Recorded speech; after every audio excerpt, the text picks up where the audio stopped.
Tomorrow belongs to those who prepare for it today. A seed planted today takes root and grows into a tree that bears fruit in the future. Over 110 years ago, a seed was planted. Today, that seed, the idea of excellence, has grown into the University of Pretoria, South Africa's largest contact research-intensive university. 9 faculties and a business school are spread across 7 beautiful campuses, which are home to over 50,000 students, ready to make an impact in the world beyond university and join our global network of nearly 300,000 alumni. Future-focused, sustainably developed facilities and cutting-edge multi- and transdisciplinary research are underpinned by a desire to transform lives and have a positive impact on communities and the world. Excellence in teaching, learning, research innovation, arts and culture, and sports puts us firmly amongst the world's best universities. Knowledge is not just what is in books, it is the wisdom to apply it, to nourish and nurture the seed so that it takes root, grows tall, bears fruit, and branches out. UP plants that seed, that tiny bit of curiosity, creativity, critical thinking, hope, the desire to care, respect, help, and innovate against all odds, to grow, to leave your mark, to excel, to challenge the norm, to think, to rethink, to discover, to inquire, to lead, to have courage, to make a difference, and to persevere. This is the University of Pretoria. We make today and every day matter.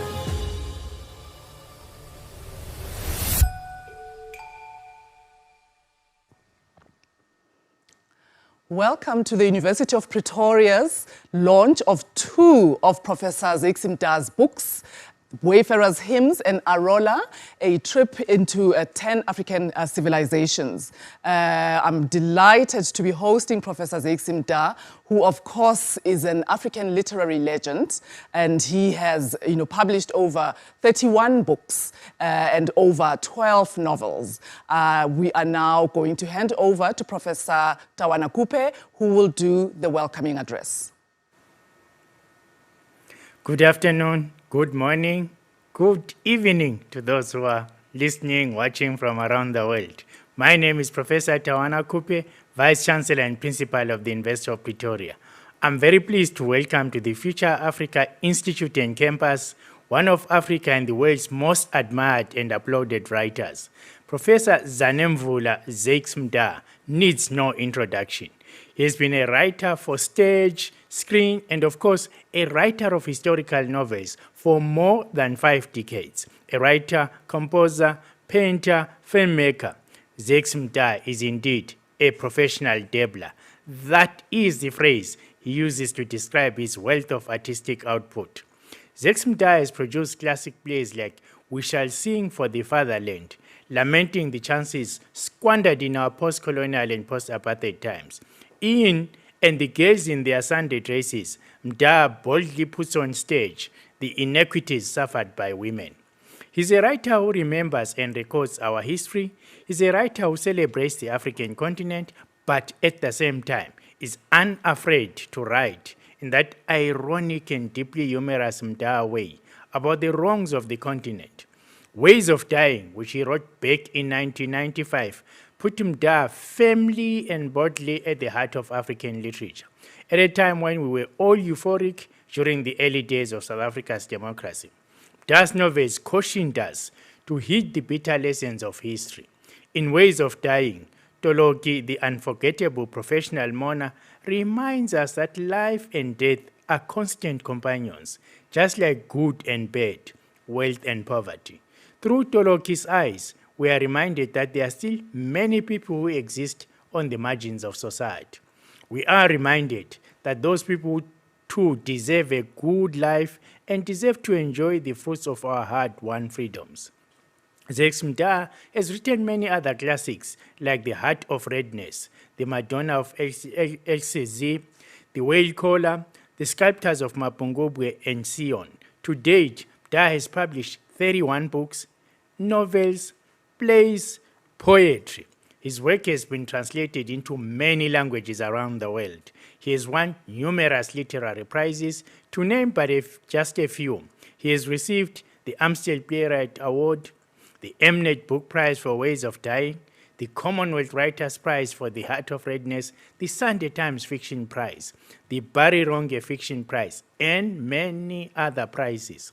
His name is mentioned as part of a proud history of the development of the novel in Africa. Chinua Achebe, Mariam Abba, Nawal El Sadawi, Gugiwa Thiongo, Nadine Godma, J.M. Kotsia, Sol Plaquet, Ezekiel Mpahlele, Percy Head, Jabulo Ndebele, Mandla Langa are writers of the classics who have contributed greatly to the modern novel, a classic tradition of which Mda is a part of.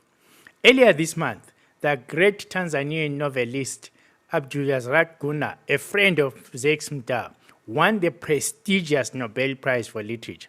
I personally predict Zakes Mda will get the Nobel Prize. I don't know which year, that's all.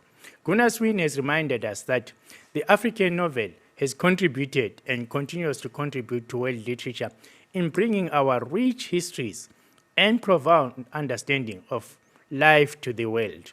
The African novel tells the world our story, our joys, our hopes, our hates, and our triumphs.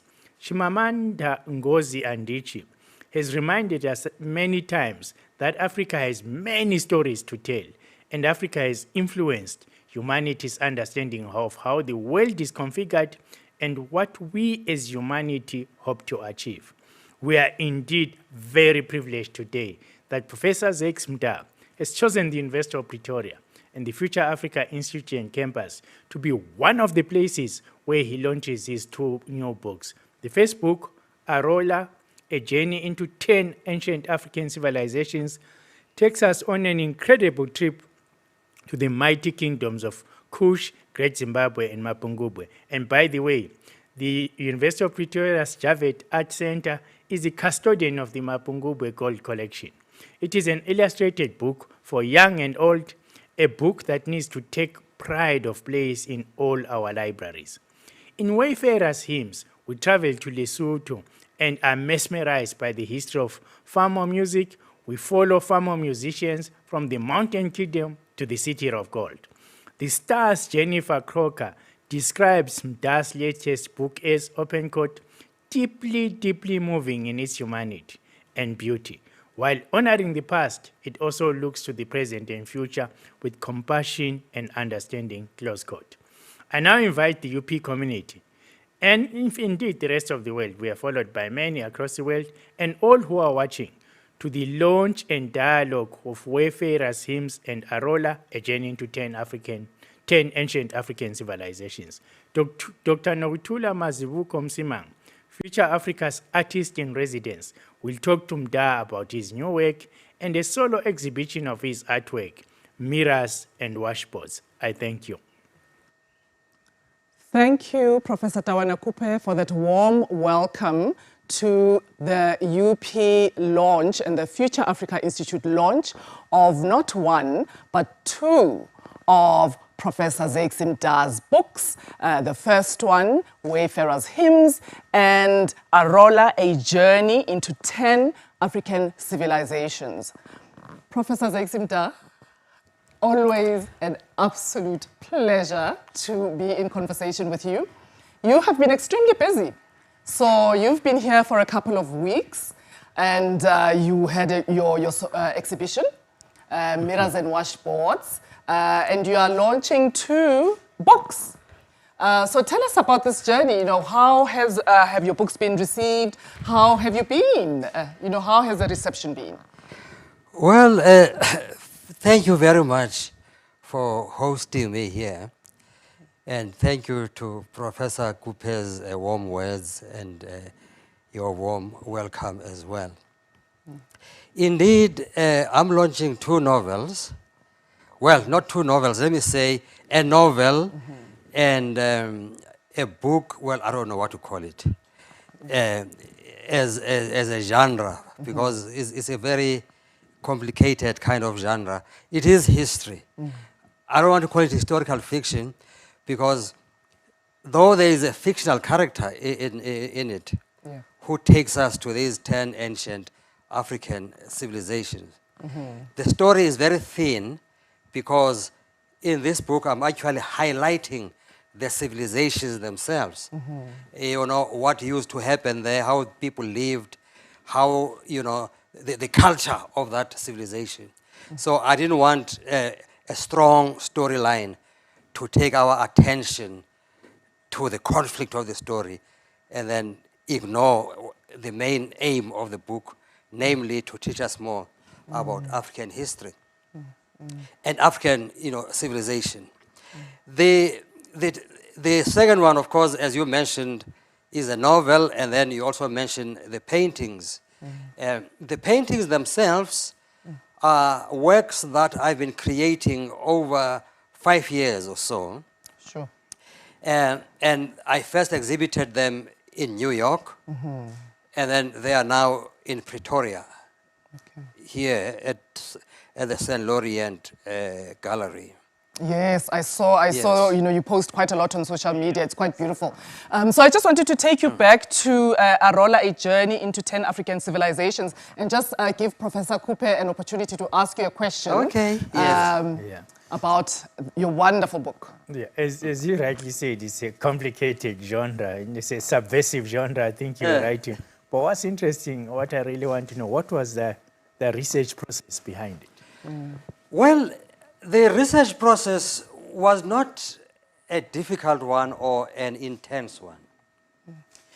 Why? Because the materials I'm writing about are all accessible. And a lot of them, you know, are accessible even online, you know. In other words, there is no mystery in these civilizations that I'm talking about. My big surprise, of course, was that if this research is all there, you know, for everyone to see and to use, the only time where I had to go somewhere was in Sudan, where I went to the Jebel Museum to see some of the works that were produced 3,000 years ago by the Nubians, and to also look at the pyramids of Sudan, and to discover that, in fact, in Sudan, there are more pyramids there than there are in Egypt. But I'd never heard of that before. I went through all my schooling, high school, university, without coming across any such information. And yet, it's there. So I was amazed why I didn't know about it before. Why I didn't learn this history at school, primary school, high school. Why the history that I learned, which purported to be African history, only begins with the coming of the white man in South Africa, and is called South African history, or in other parts of Africa, and is called African history. Whereas, in fact, it is the history of the white man in Africa, rather than African history. So I was keen to delve back centuries ago, 3,000 years ago, to look at the empires that existed then, empires whose information is all here. The artworks that were created by these empires is all over in various museums, even in Europe. You find these works there, which means that scholarship has ignored material that is right in front of our eyes, and then we were not learning about them. Yeah. And it's interesting, Prof, that although the book is targeted at 12-year-olds, but it's the kind of book that really can be read by anybody from a 12-year-old to, you know, a 100-year-old, you know? Yes. Beautifully illustrated, you know, beautifully told. So, I mean, are there any plans to, you know, put it in schools, to have it translated, you know, so that it can travel wider around the continent? Well, I'm hoping now that you have seen it and you read it, you will do exactly that. You see? Because I've seen some of the translation, the works, you know, that you yourself have produced. But that is the whole intention, in fact. Yeah. And even before it was published, before it was released, it was already prescribed in the United States, for instance, at a university in Maryland called Towson University. And I was invited there to give some lectures on it because the black students there were very keen to know about Africa. Yeah. Like us in South Africa, they were taught, you know, that their history begins with slavery. In the same way that we were taught that our history begins with colonization. So to them, it's a great excitement to learn that. In fact, their ancestors have had civilizations and have contributed a lot to humanity as well, things that we can point out, which I highlight there in the book. You know, things that we take for granted today and we think their origins are in the West because they were brought to us via the West, whereas their origins are in Africa. Yes. Yeah, and I think also, Professor Kupe, I mean, you mentioned earlier in your welcome that, you know, the Javet Gallery, you're very intentional also in the decolonial imperative, you know. So maybe also talk a little bit about how the University of Pretoria, you know, looks at knowledges, you know. You say, yes, we are rooted in Africa, you know, we are outward looking to the world, you know. But how does UP want to situate itself in terms of the syllabus, you know, and saying, what do we give our students access to, you know? Are we giving them access to the, you know, Arolas and so on? How do we as UP situate ourselves? Absolutely. Our curriculum transformation series, which ran from this studio, by the way, are exactly about that, which is to teach people origins and histories of knowledge. Yeah. Because as Prof says, yes, when you are taught that something only begins there, you are being taught one history of forms of knowledge. Yeah. You're also being taught that you are not creators of knowledge. Yeah. So one of the second thing we want to do at the University of Pretoria is to situate Africans as knowledge creators. Because historically they were knowledge creators across the spectrum, not just in the arts, history and culture, but in the sciences as well. And that scientific thought is not something that is European or North American. And that way, we also then, in a sense, situate Africans and students at the University of Pretoria as people who are makers of history and makers of their own lives and people who should be in charge of their own lives. In other words, if we want a hopeful continent, we have to make it happen. But we have to know where, as Achebe says, the rain began to beat us. Exactly. And it didn't beat us simply when the white men When came. slavery began. And we were not just people who were discovered. We existed before. And there are a lot of University of Pretoria students watching, Prof. You know, so where can they get a copy, you know, of Arola, A Journey into 10 African Civilizations? Is it available online? And there are people around the world watching. Where can we get a copy? Well, I'm hoping that it's going to be in all the bookstores. Yeah. Yeah, I hope so. It's newly released now, so you will find it some branches of exclusive books, for instance, but not in others, because I think it's still being marketed nationally. It's very, very new. It is new. It's only a few weeks old. Yes, Yeah. yes, but we wanted to get you into studio and hear it from the horse's mouth. And I think to move, because you're launching 2 books, Prof, you know, to move from the really very you know, exciting Arola to the very dramatic Wayfarers hymns, you know. I was having a chat with you earlier and saying, you know, Prof has written a lot about, you know, African culture and African history. You know, we all know his historical novels, Ways of Dying, you know, you spoke about. She Plays with the Darkness, The Heart of Redness, The Madonna of Excelsior, The Whale Caller, Sion, Black Diamond, The Sculptors of Mapungubwe, Rachel's Blue Little Sons, The Zulus of New York, and now Wayfarers Hymns. Yes. And it is dramatic. You know, it is dramatic to say the least, but I was intrigued that, yes, you talk about, you know, the culture of Basotho and the instruments of Basotho, but not in the way that you've done before. as a kind of healing salve to our colonial oppression and apartheid and so on.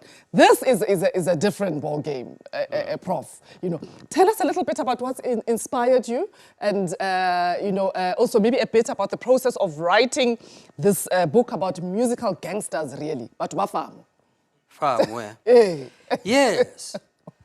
You see, as you point out, this book is centered around Famu music, Yeah. which is a genre of music in Lesotho, very popular there. Predominantly the instrument there is the accordion. Okay. It used to be the concertina before. So Basutus have taken the concertina and the accordion and turned them into Sesotho traditional instruments. Yeah. You see, for years, they've been creating Famu music, and it's a kind of music that's full of poetry. Yeah. And the poetry which is known as hymns, difela. But these are secular hymns, they are not religious hymns. Yeah. So that is why the title is called Wayfarers hymns. Wayfarers are travelers. The title comes from the Sesotho name of the genre. It's called Difela Zadi Tsamaya Naha, which means the hymns of those who traverse the land, the hymns of the travelers, of the wayfarers. Now, I grew up knowing this music because I grew up in Lesotho, by the way. So it's a music that I knew very well. But it's only recently that I learned new things about it, which are recent developments. You know, gang wars, the wars amongst the gangs that are led by musicians themselves. So these musicians have evolved into gang leaders. And every weekend in Mafeteng, which is a district in Lesotho, there are funerals of musicians who have died in these wars, of their followers, of the chorus boys, and so on. Fighting for territory, fighting over, for followers, but also fighting for illegal mining. The illegal mining that happens here in Gauteng, in Welkom, and so on, is actually led by the musicians, the leaders of these gangs, you see. So I was fascinated to hear of this because I've never read about it, even in the newspapers. Sometimes you'll hear that, oh, 4 Zamazamas were, by which they mean the illegal miners, were found dead on the roadside or something like that. And they never dig deeper, you know. Who were they? Why were they there? And then right into the fact that the mining operations, the illegal mining operations, are actually run by syndicates of Basotho musicians, you see. And they are fighting over these territories as well. The Durban Deep Mine is owned by this group of musicians, and then some other abandoned mine elsewhere in Rudiport is owned. You see, so you find that music itself, you know, which, as you pointed out, normally we take it as something that is healing, something. And indeed, when you listen to the music, I mean, it's beautiful, it's healing, gorgeous, with wonderful poetry, but it engenders a lot of death, you know, which is a contradiction in terms. I think that's what fascinated me to write a novel set in this community of Famu music, examining the culture that gave birth to it. You know, the culture of the old Marashia gangs, the Russian gangs of the 50s, and then up to the contemporary musicians, because you see, you trace the ancestry of the current Famu musicians to those early Marashia gangs. Yes, because I mean, I think scholars of African literature will know about the history of the Marashia, you know. And of course, I grew up in Soweto, in Pimville.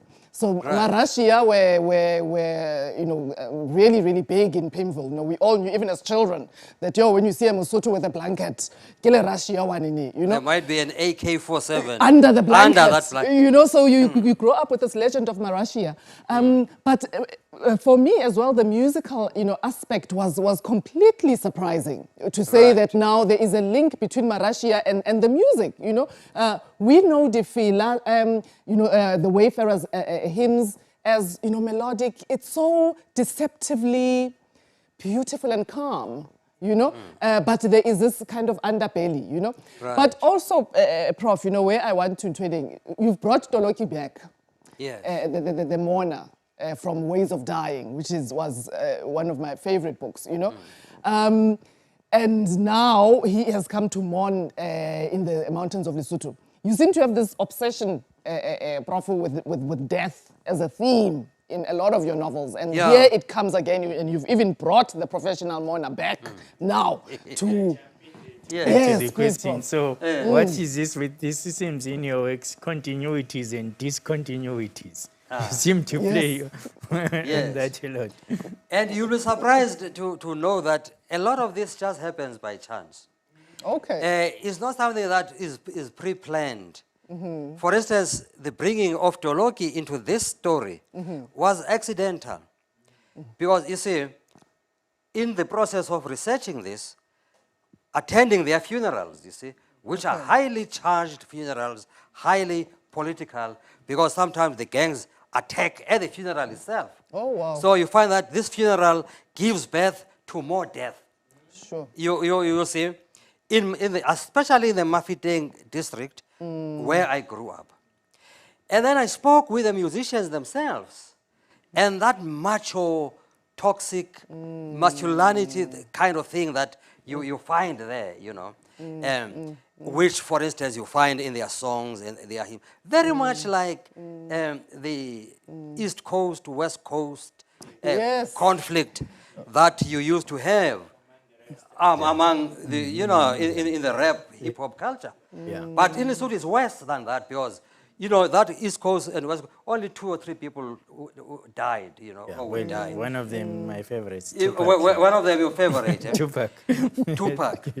But in Lesotho, it's more than just one Tupac or one Biggie, It's hundreds of people. Last week, the Prime Minister was complaining that, the figures show that now Lesotho is becoming, when you look at the whole world, at the figures, that is, it ranks very high in terms of murders and so on.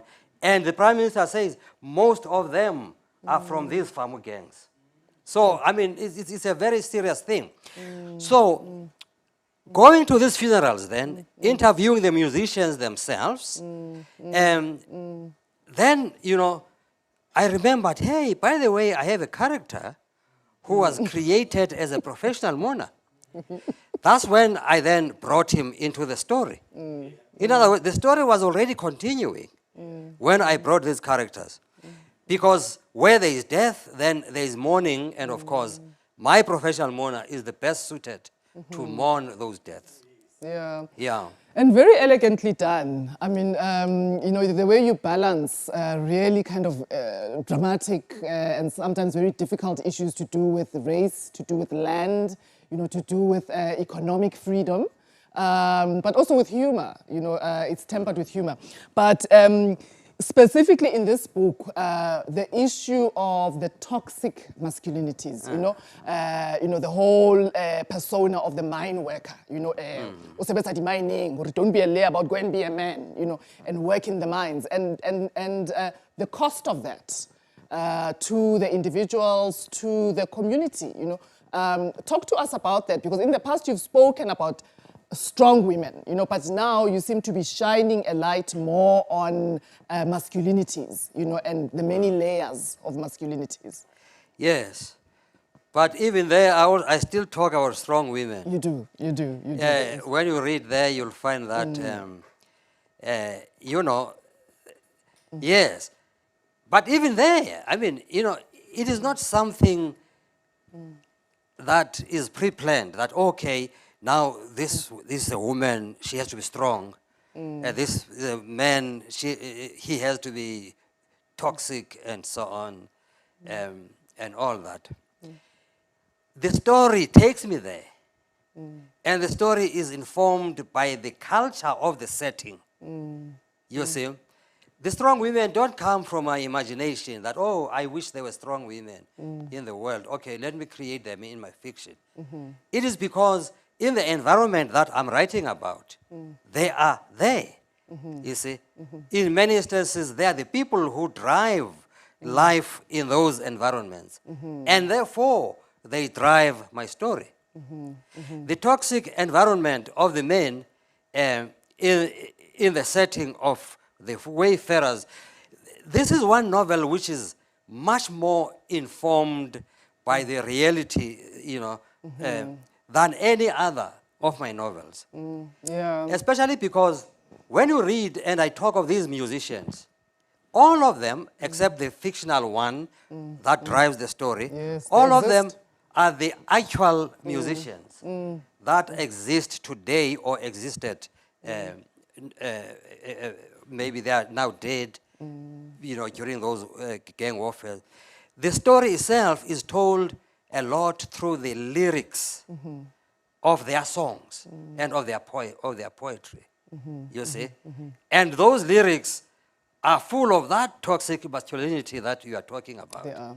Because they are lyrics of war, and they challenge one another. Yeah. And they do, it's a sort of what is known as hukobisa, which means, you know, talking obliquely about each other in an insulting way, even without directly mentioning the names.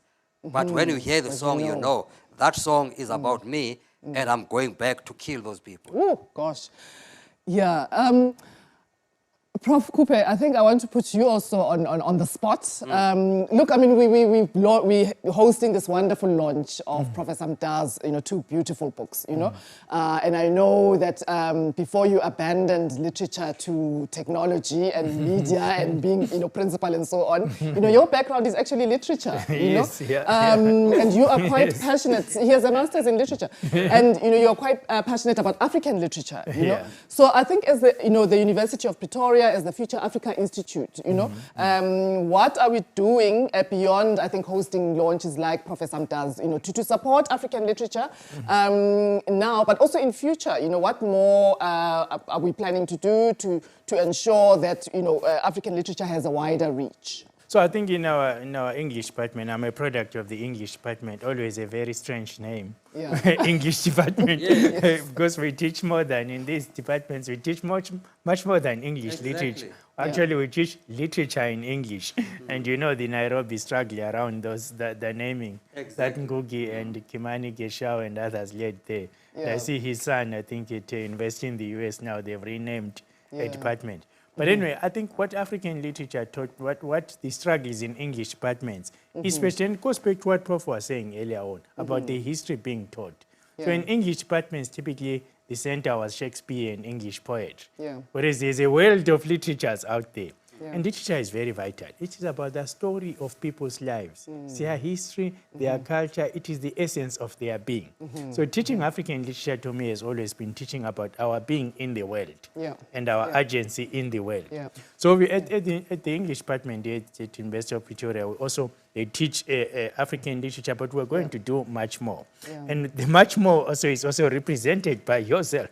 You know yourself that earlier this year, I instituted a writer-in-residence program, and you are the first occupant of the position. More of that is going to happen. More book launches like the one we are very fortunate, and thank you again, Prof, and yourself, to do this. It's going to be part of a growing program.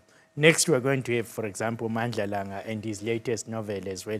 He has been here to view the facilities. I have a big dream here of actually a series of events at this space, in this space, that actually repopularize African literature. I'm using the word repopularize. When I went to university in the 80s and started teaching in the 90s, African literature was very, very popular. After Fees Must Fall, African literature became also very popular with young South Africans here. And they've joined a global tradition of young Africans inspired by African literature to be something in the world and to do something about their own societies. So I think it's a wellspring of our being. And if we're talking about a new Africa, a future Africa, which is what this place is about, our stories has to be at the center. And our stories either in poetry, novels, fiction, history itself, film, television, and radio.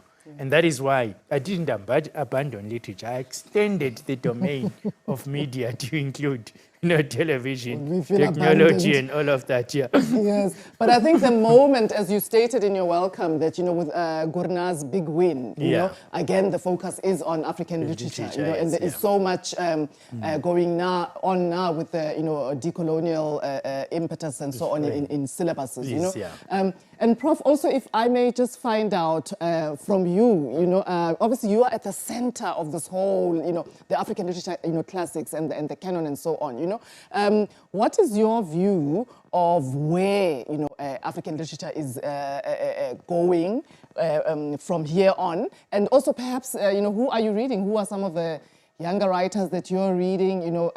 What is the way forward? What does it look like? Oh, it looks very bright, man.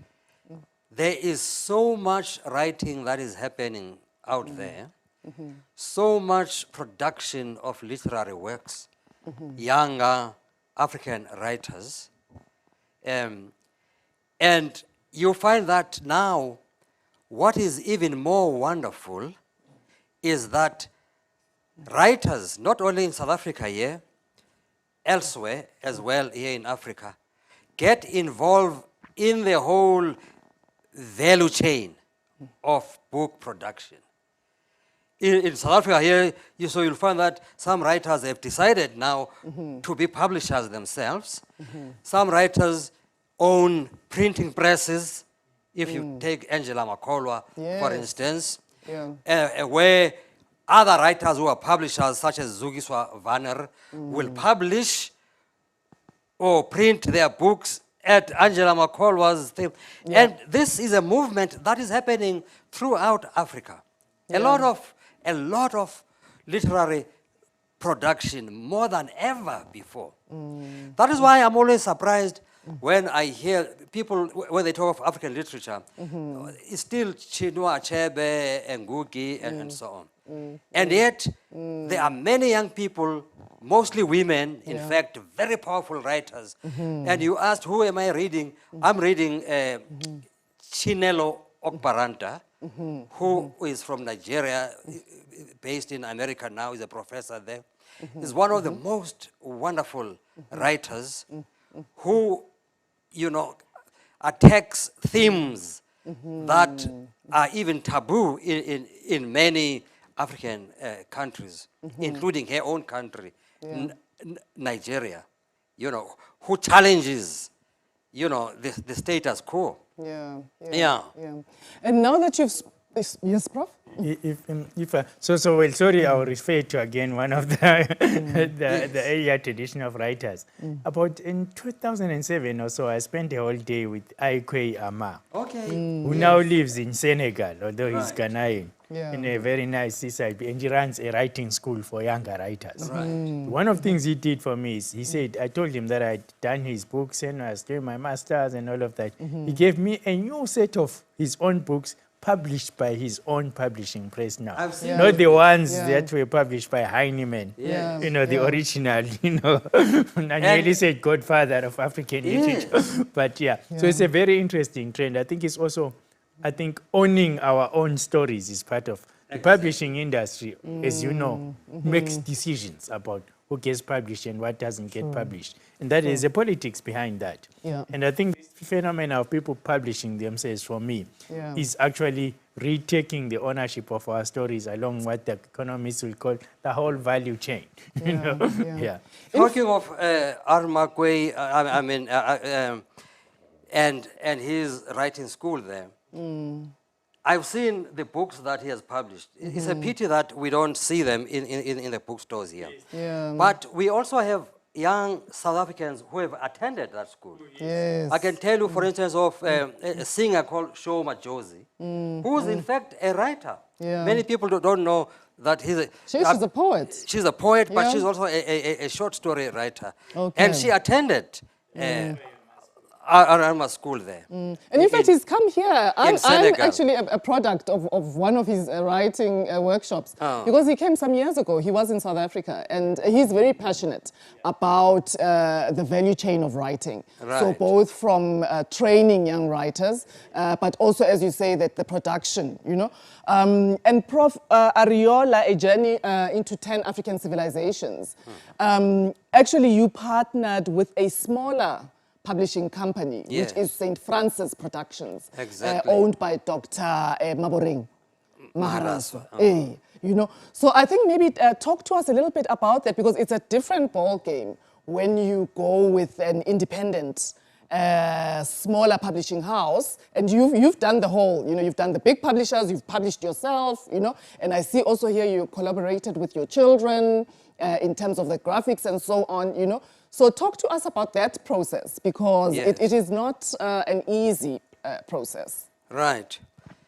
It was very important for me that this book is so special that it has to be published in South Africa by a South African publisher who is not established yet, Yeah. as a way of promoting that publisher and building that publisher. Yeah. With a title like this, which we think will be very popular, not only here but elsewhere. You know, it is part of my plowing back that I do a lot, because, you know, there are some big publishers now here like Vivlia, which grew from a decision that I made that I'm going to publish She Plays with the Darkness. And Melville 6-7. And yeah, Yeah, that's by the okay. same publisher, and it's the best-selling of all my novels. Yes. Published by this young guy from Venda, who was starting his publishing house, which is now very big, and you know the books are all over and so on. That's a way of building these small industries into very large concerns that actually fight and win over the multinational publishers, such as the guys who have published the Wayfarers hymns. So that was that kind of contribution. This woman had never published a book before. She fell in love with a story and said, from this story, I decided to be a publisher. Wow. I said, go with it. So this is her first book. Oh, I wasn't aware. So this is her very first book that she published. She has never That's published incredible. anything before. And I mean, the production values are very high. It is a beautiful book. Yeah, I don't know if we'll be able to see it in close up, but it's absolutely beautiful. And congratulations once again, Prof. But what were some of the challenges, you know, of going with a smaller publisher? Because it is, I mean, let's be honest, it is much easier working with big publishers, isn't it? What are some of the challenges? Well, it is much easier because they are more efficient. You know, they've been doing this for years and years. But the advantage of a small publisher like... there it is, yeah. Prof has got it up. Like that one. Yeah, yeah. Is that whereas the big guys have to pay attention to a number of books, and therefore they'll be more concerned with the bestsellers, and they're going to ignore your book there, and they won't promote it and spend money in. A small publisher has a very limited list, and therefore they focus on your book. That is why the owner of the publishing house herself, Maboreng, is out there marketing it personally, you see. And so therefore, that is the advantage, you see, in that now your book gets better exposure than it would have got with a huge multinational corporation that publishes thousands and thousands of books. So I mean, if I can get in there to say where you say I ran away from. I went to that space precisely because of the questions that he raised.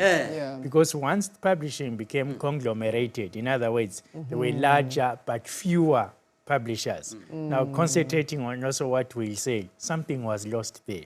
The diversity And storytelling has to have diversity at its heart. If you're only going to publish winners, they might be very good, by the way. Yeah. But actually, you are suppressing certain voices. For me, it was about having all of the voices being there. And that is the essence of a democratic life, that every voice will be heard, however marginal or however. Now, the modern commercialized publishing industry, where the company that owns it can sell fertilizer to books, novels, and poetry. Exactly. And even arms of war. We have companies like that. Do not give that kind of special attention, because every book and every writer is unique in my view. It's a voice that you can't just conflate on the basis of how much cash you're going to get. And you've spoken a lot, Prof. Kupe, about how technology democratizes sort of access, you know. And I was wondering also, Prof. Mda, whether there are any plans to turn it into an e-book, audiobook, so that it has wider circulation? Oh, there are, even bigger plans than an audiobook. Because as we have seen that, the book is illustrated by my children. My son, who's also an animator and a graphic artist and so on. So the intention is that this is going to be an animated series for television, 2D animation, you see, for television, which means that now Arola will actually take us to those civilizations. Yeah, as an animated character, but who actually goes to the location itself. Yeah. You see, Wow. who will go to Sudan, Yeah. you know, to those pyramids. So, you know, it will be a combination then of animation and yeah. So digital, interactive, sort of multimedia. Yeah, to give it wider travel, multimedia. wider reach. Prof, I've got a question from one of the people watching to Professor Mda. What is the one thing he would like to see his books do in African communities? What kind of impact does he hope to achieve, Prof? Well, like every writer in the world, you hope that your books will be read. That's the main reason you write them. And first and foremost, you want them to entertain, because that's what the intention is. That's why it is a novel and not a pamphlet of ideas. It's a novel because storytelling itself is entertaining and therefore highly digestible, and also, you know, you transmit knowledge through a medium that gives you joy, just the joy of the story itself. You see, so one hopes that they will do that, and they will, you know, they will spread. Many people will enjoy them. But of course, there is no writer in the world, whoever that writer is, who will be loved by everybody. There will be those who will love your work. There will others who will think, well, so-so, it's mediocre, but okay. And there will others who will say, oh, this is awful. Okay. That's what we live with as artists, in all the arts, you know. So that is what I hope then, you know. I hope is part of my sharing with African communities, because specifically is what will the books do in African communities, you know. So that's what I hope for them. Well, I think, you know, your books are more loved than, you know, the other opinions. And you are one writer. I mean, you have been quoted in Parliament, you know, and you manage that really tricky balance of, you know, because the novel can be seen as quite an elitist thing, you know, quite sort of up there and hoity-toity. But your novels seem, you know, quite well-loved, you know. And I know that there is an American university that has actually prescribed Arola already, even though it's only a few weeks old, you know? And how did you manage that process of actually getting it into that space? Well, it comes from the lectures that I've given at various universities. And then, of course, as part of the lecture, I happened to mention that, in fact, this content that I'm talking about here is currently being converted into a book, for the middle grade age group. And then, they say, that sounds interesting. Can we see the manuscript? Because we have been looking for such material precisely because, black students are keen on something that affirms, them. So I sent them the manuscript, and they fell in love with it immediately, and they prescribed it even before it was published. Sure. Yeah. Wow, okay. So it's prescribed in our schools here too, and university syllabuses. So that's another process we need to look into. Yeah, because when I told them that, no, in fact, no, this book, I wrote it for middle grade, which is, maybe secondary school and so on. They said, no, that's fine. We don't care. Give it to us. And when they read it, they said, no, well, you think it's middle grade only. This is for all ages, right up to 200 years old. Yeah. Like you said earlier. If we'll ever get there. Yeah. Yeah, that's what they said. We'll prescribe it for university. Yeah. Yeah. Yeah. No, because also, I mean, as I was reading it, I was finding so much information that I didn't know. As you said that, look, it goes away, I think it's 600 BCE, all of those civilizations. There were some that I didn't even know existed, Right. So even for adults, there's a lot of information that one can get from there. And as Prof was saying, that it needs to take, pride of place in a lot of our, bookshelves.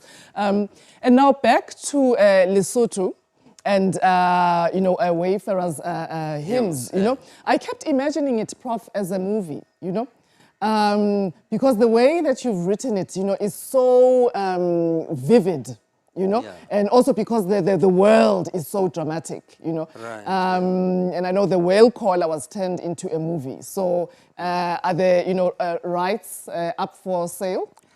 Any plans? It's actually waiting for you It's waiting. to option into that it, one. to option the rights to produce as a movie. Yes, well, it's very new also. I mean, it was published at the same time as Arola, so obviously I'm sure some movie producer somewhere will read it and say, I want to make it. Then they will apply for those. They will option it, as we say. In fact, just to digress a little bit, I mean, I know that you are busy in production with the Madonna of Excelsior. So could I get a scoop in terms of the production process and how far you are? A little bird whispered in my ear. It's in the process. Yeah. It stopped for a while, and I think with the new season, it will start again because, many things in it are very seasonal, the sunflowers and things like that.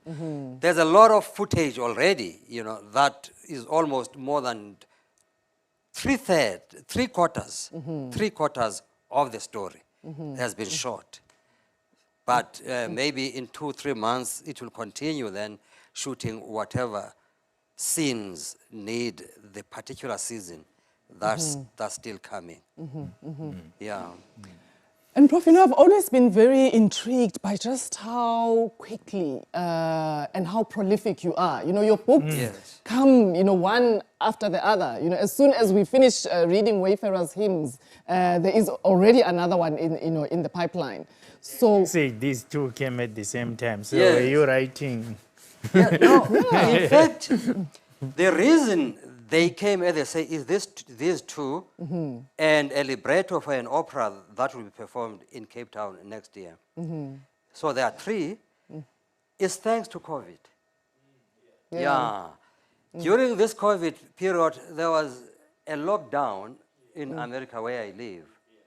So I couldn't travel. I couldn't go to Europe or anywhere. I couldn't come to South Africa either. And it was very unusual for me to spend 18 months without coming to South Africa. I come after every 2 months or 3 months.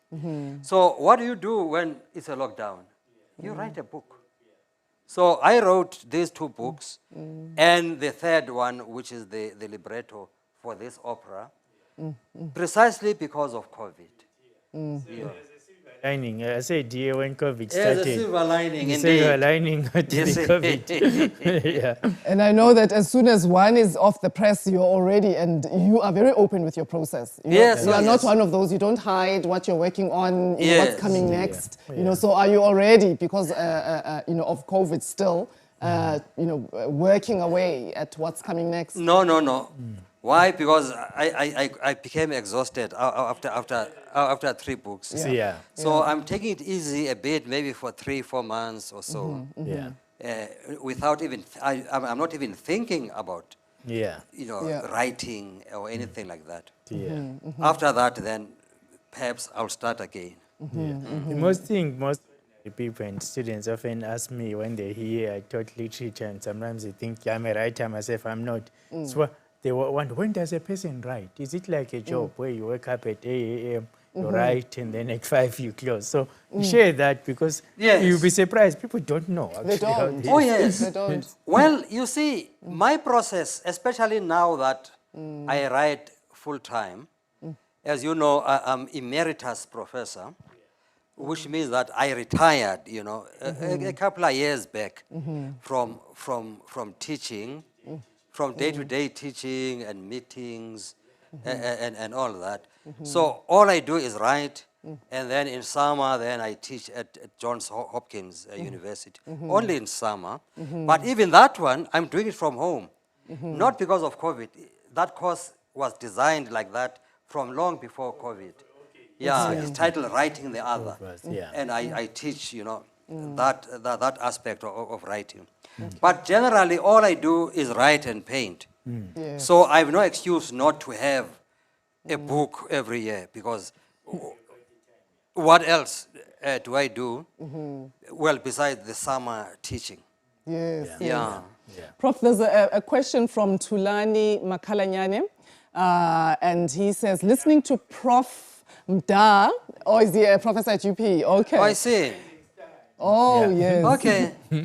So his question is, listening to Prof Mda, one cannot help but feel that his experience would contribute to our country's development. I love this question. Does he have any plans to come back to SA as an academic, even on a part-time basis? Well, you asked Professor Cooper to invite me. You see why I can only come under those circumstances. Your laws here, which is, well, our laws, I include myself, but in this case, because they are bad laws, they are your laws. Your laws here are that when you are 65, is it 60 or 65? 65. Yeah, so Depends on the you are university. useless, you must go and sleep or Yeah. something like that. And therefore, I've long passed that age, you see. So I don't think I can come here as a visiting professor, you know, or something like that. I can always do that. But you had already a young prof who has asked this question. You have heard already that I am actually retired now from active academia, except then visitorships like those, if you invite me to be here 6 months, a year, or whatever period. I love doing those, you see. That will be That is done. the only contribution I can have, rather than be, you know, like Full-time employed. full-time and so on. I've been there, done that. No, the Even vis- in South Africa, yeah, actually. the visiting professorship will be done. It's part of those things that Yeah. Noctula being the pioneer here. We have a lot of things she and I is talking about what ought to be done. And also, but you need also, when Prof is here, not just to be here and nothing happens. Yeah. There has to be activities and Yeah. all of that and all of that. So quite easily done, and we'll do it, yeah. Very happy to hear that. And we've come to the end of our conversation. So, Prof Mda, you know, it's been such an honor to have you here, and Professor Cooper to have you join us and to assure us that you haven't abandoned us in the African literature space. So it's been really, really, really amazing. So the 2 books, you know, Wayfarers Hymns and Arola, A Journey into 10 African Civilizations. It's been really, really, really amazing having you here, Prof, and we hope that you will come and visit us more often, and I think maybe just any last words that you would love to share, with our viewers before we wrap up our session. Oh, well, there's nothing much really except to thank you, to thank, Professor Coupe for taking an active role. He's the principal vice chancellor of the whole institution. You would expect him to be sitting in the office there, writing memos and so on. But here he decides, okay, I'm going to be active and sit there and participate in this debate. That's something very admirable, you see. In that, in other words, he's hands-on, yeah, so I appreciate that a lot. And of course, I appreciate you a lot too. And I'm grateful that you invited me here to share whatever, a little I may be holding in my hand with the rest of the community of UP and beyond. Oh, you have shared a Thank you whole so lot much. more than a little, Prof. A treasure trove of all the literary works over many, many decades, over 5 decades, Prof. You have really, really enriched us on so many levels, in so many ways. Prof. Coupe? No, what can one say? This is a great honor. I think every vice chancellor, who knows anything about anything would see this as the highlight, not of their day, but the year and the life of a university. Now, writers of this stature, caliber, and their contribution to our stories, and our stories is our life. Affirm our life, if you like. There are many things that are soul destroying that happen on our continent, but our pride and joy is those writers pointing out those things like he does, but also in the same process giving us hope and also restoring our humanity. So I'm greatly honored, Prof, and thank you very much. And you will be here more than you think within the framework of the parameters of visiting fellowships, professorships, writerships, and all of those things. Thank you so much. And we appreciate your time, and you are quite busy as well. But thank you very much, and we wait for the next book, the libretto, that will accompany an opera, I think you say. Yes, definitely. Yeah. Well, thank you once again to everybody who's watched. Our stories are our life. And thank you, Professor Mda. Thank you, Professor Coupe. Thank you, everybody who has taken the time to come and watch. Thank you to the Future Africa Institute for hosting us. And yeah, we look forward to the next time, Prof.